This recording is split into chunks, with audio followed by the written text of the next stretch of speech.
Speaking of the meeting mentioned by President Zelensky, remember that for a long time he was saying that he would never have any contacts with Putin, and he never cancelled his 3-year-old executive order that put a ban on any contacts with President Putin. Speaking of the meeting mentioned by President Zelensky, remember that for a long time he was saying that he would never have any contacts with Putin, and he never cancelled his 3-year-old executive order that put a ban on any contacts with President Putin. His activities and his talks about the summit with the Russian leader have a certain goal to pursue. He is merely trying to show his constructive nature and his adherence to settlement, but essentially he is only trying to replace, to substitute the hard work to agree upon the principles of sustainable crisis settlement.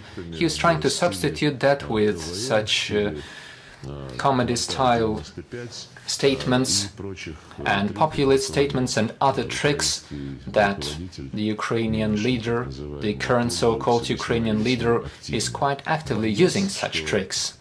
He is scared that attention to his personality may drop, as we see today. However, our president has said on numerous occasions that he is ready to meet, and he is ready to meet President Zelensky too, understanding that any questions that need high-level consideration would be well elaborated and deeply discussed, and the experts and ministers are supposed to prepare relevant recommendations, and we should have an understanding that when it comes to signing any future agreements, we will solve the issue of the legitimacy of the person who will sign these agreements on the Ukrainian side. Ukraine wants to get the Western guarantees. The guaretees that a part of the territory of the former Ukrainian Soviet Republic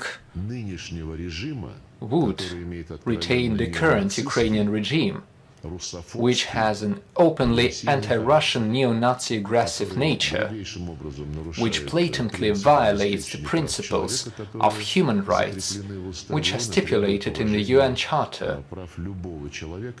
The UN Charter demands that the rights of any human should be respected, regardless of race, gender, religion.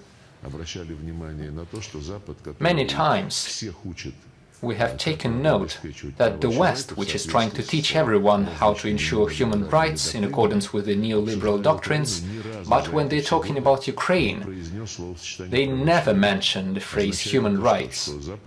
Does this mean that the West is satisfied with the way the Ukrainian regime is destroying the Russian language in all areas, in education, in culture, in the media? Are they satisfied with the way the Ukrainian regime puts a ban on the canonical? Subscribe to One India and never miss an update. Download the One India app now.